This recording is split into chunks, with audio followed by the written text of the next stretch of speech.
তুফানের official teaser প্রকাশ করেছে চরকি। রায়হান রাফি পরিচালিত এ সিনেমায় অন্য এক রূপে ধরা দিয়েছেন ঢালিউড সুপারস্টার শাকিব খান। মঙ্গলবার বিকেল ৫টা ১৫ প্রকাশ পাওয়া ১ মিনিট ২২ সেকেন্ডের টিজারে দেখা যাচ্ছে পুরো সিনেমাই অ্যাকশন আর রহস্যে ভরা। টিজারে দেখা যাচ্ছে বন্দুক হাতে এন্ট্রি নেন শাকিব। এ সময় তাকে বলতে শোনা যায়, পূর্বের কথা মোতাবেক এখন থেকে পুরো দেশকে তুফানের হাতে তুলে দিব।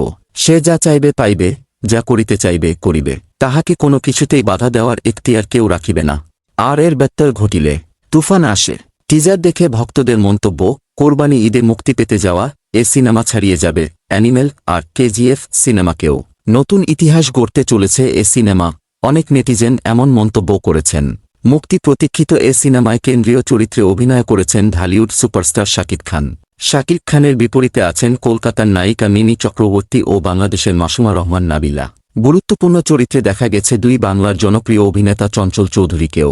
এ সিনেমায় আরও থাকছেন শহীদুজ্জামান সেলিম, ফজলুর রহমান বাবু, গাজী রাকায়েত, একে আজাদ সেতু, হাসনাত রিপনের মতো তারকারা। তুফান সিনেমাটি প্রযোজনা করছে এসবিএফ বাংলাদেশ, আলফা আই ও চরকি।